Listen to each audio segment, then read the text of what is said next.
Welcome back, everyone, to the HeatWave Podcast, part of the Roundtable Sports Network. My name is Anthony Aguirre, Miami Heat and Miami Hurricanes beat writer. You know, baseball season ends in college. It ended already, at least for the Hurricanes.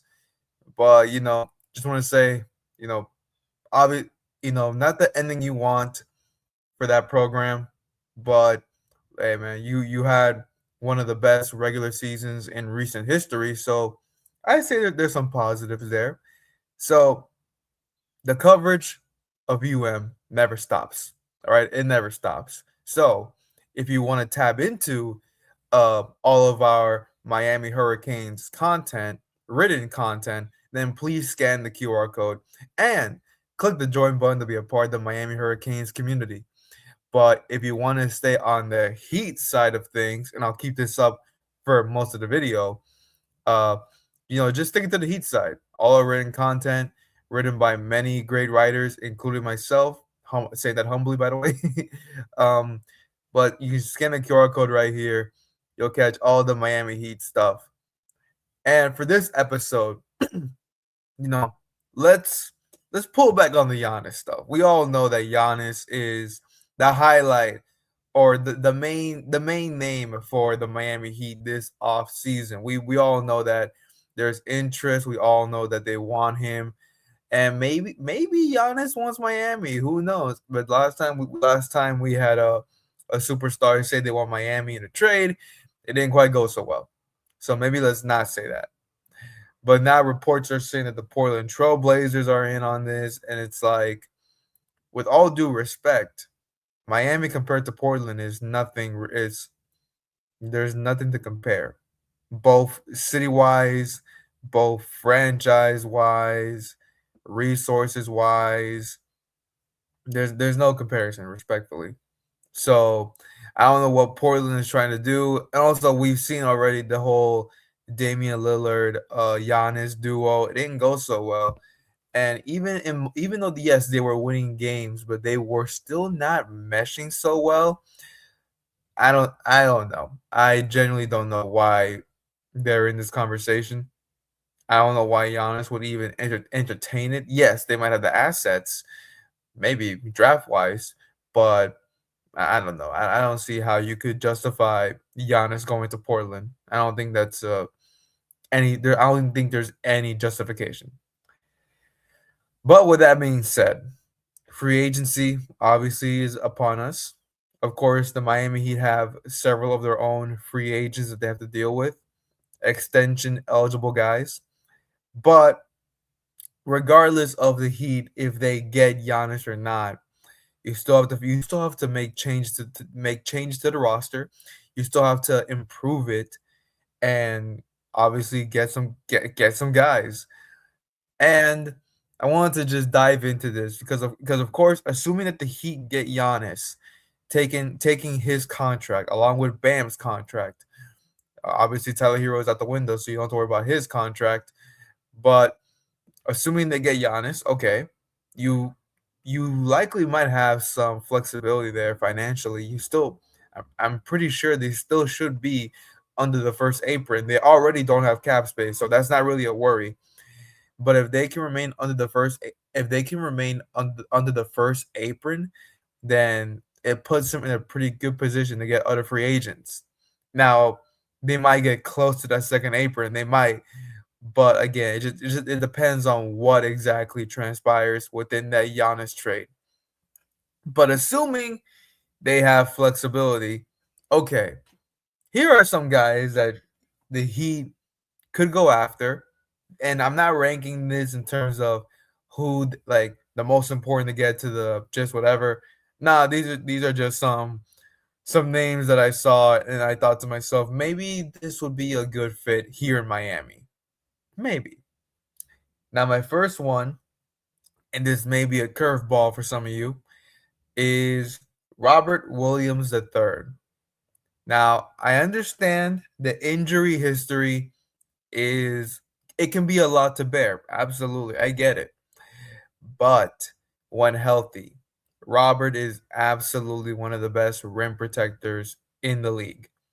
Now, I don't know what's going on in Portland because he's missed.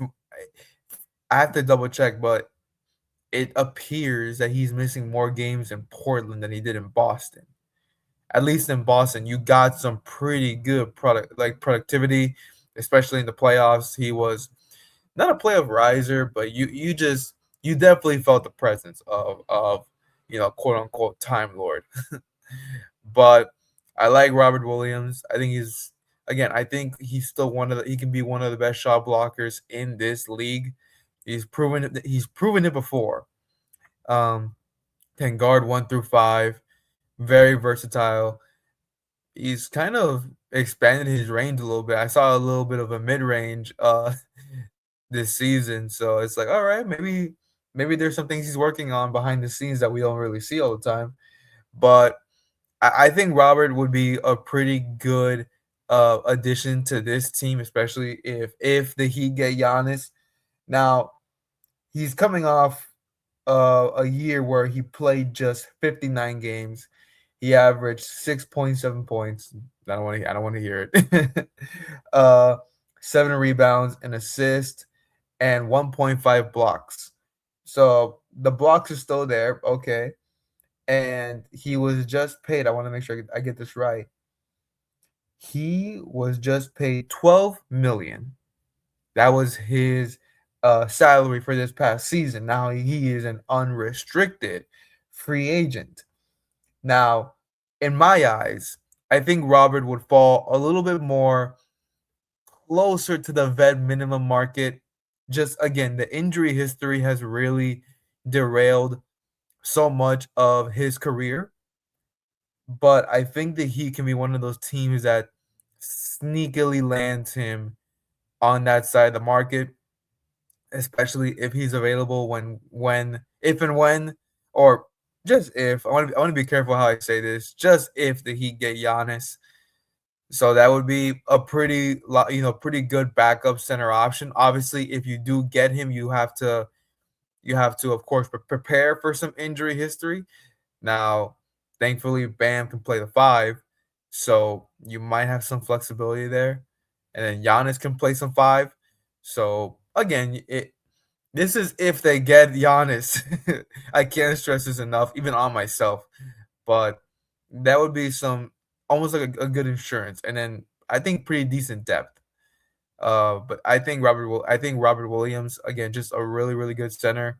I understand again he's not what he used to be, especially back in the Boston days, but we're not that far off for the Boston days. So I would say, all right, let's see what we got here. Let's see what we got. Who knows? All right. Now my next one, I think I think Heat fans would actually like this name a lot better. He has a history of just going off against the Heat at times. Is Kelly Oubre Jr. Now he spent the last couple of years with the Philadelphia 76ers. Um, of course, we know the infamous play with him and Jimmy that caused an injury, which later came up to be a lot of drama within the organization. And next thing you know, the split happens. But Kelly is a really, really good player, a really good role player who can really, just he can create a spark when needed to. I mean, what I like about Kelly is that he's a very bulky forward. Like he can guard 1 through 4, sometimes the 5 if needed to, but he's a really good defender, pretty streaky shooter, but you're cool with him taking the shots, and you just see the effort every day, and I think that's something that the Heat needs. Now he played in just 50 games this past season. He averaged 14.1 points, 5 rebounds, 1.6 assists, 1.4 steals. He shot 36% from behind the arc. And again, he's not the flashiest free agent, but I think on the vet minimum side, or at least closer to that side of the market, I think Kelly would be a great addition. A great addition. And not only that, but if you were keeping track of the Dame stuff, Kelly was one of those free agents that He was waiting to see if the Heat would get Damian Lillard, and then he would sign with the Heat. Assuming he would sign with the Heat. But of course, the Heat they struck out swinging, and now we got we are where we are today. We are where we are today. But I think this could be if again if the Heat get Giannis, I'm gonna sound like a broken record after this episode. But if the Heat get Giannis, then okay, you can get a guy like Kelly Oubre Jr. He would likely see the vision, and I'm sure again he would love to come to Miami. NBA players love Miami, you know. So I think he'd be a great addition. I think he would fit the Heat's philosophy. He's always been a very tough guy, always standing his ground. So I think he would be a great addition in free agency. He's coming off a season where he was just paid 8.2 million. So again, I think that's a pretty decent range where you can go after him. Um, Maybe go for a little bit less, but either way, I think he'd be one of the a really really underrated free agent acquisition. Now this one is one of our own, Simone Fontecchio. Now, I didn't have a lot of interactions with him when I went to practices, but he's had some steady production. Now I understand it didn't translate the whole season because there were games where he got knocked out of the rotation. He wasn't shooting as good. But listen, man, he averaged career highs this season. He averaged 8.5 points, 3 rebounds, 1.4 assists, and he shot 37.5% from behind the arc. He played, excuse me, in 70 games. Now, again, Simone, he's a very lengthy forward who can space the floor. I really like his game. Doesn't require much, and he's athletic. Listen, he's got a few blocks in there that were very impressive. A few dunks in throughout the season that were very impressive. So I would think that this would be uh a great one to, I guess you could say, keep. Um Now he was just paid. Let me make sure I get this right. 8 million. 8 million. So again, like the same as that Kelly Oubre range. It's a pretty good range. And with the new rules, the Miami Heat can actually begin negotiations with Simone and his agency, along with the other Miami Heat free agents, as soon as the NBA Finals is over. As soon as that game is over, whatever it may be, between the Knicks and the Spurs, the Heat can begin negotiations with their own free agents. So that includes Fontecchio. So we may learn sooner rather than later if Fontecchio will truly come back to Miami. Now, I was at the end of the season presser, and he mentioned how he does want to stay in Miami. He doesn't want to move his family around too much, and he's only had a couple other stops. He's had Detroit and Utah, but I get it. You don't want to move around too much, and Miami, of course, is there's no better place than Miami. So I think Fontecchio will be a really, really good free agent to retain. I think so. So I would go for that. All right, moving on. Ayo DeSumo. Now he started his career with the Chicago Bulls. We've obviously seen him in the playing tournament here and there, and by we I mean no, not we. Sorry, I'm sorry about that. The Heat have seen they've seen him so many times, and he was just paid 7 million this past season with Minnesota. He got traded there. I'm pretty sure it was a trade deadline, not mistaken. And let me pull up his stats just to make sure what he averaged. He had pretty good numbers between both places. So again, great production. All right. In 69 games he played, he averaged, excuse me, he averaged 14.8 points, 3.4 rebounds, 3.6 assists. He shot 43.9% from behind the arc. Now that's great. And assuming with a Giannis trade that you're obviously giving up Tyler Hero, he will be a great addition to the backcourt. He's a guard who can handle the ball. Of course, he can shoot, but he can play make as well. So that's a very well-rounded guard. I think you would really want to go after. And again, if you get Giannis, you almost have the easiest path to attract free agents, even on the vet minimum side of it, because you're assumably contending.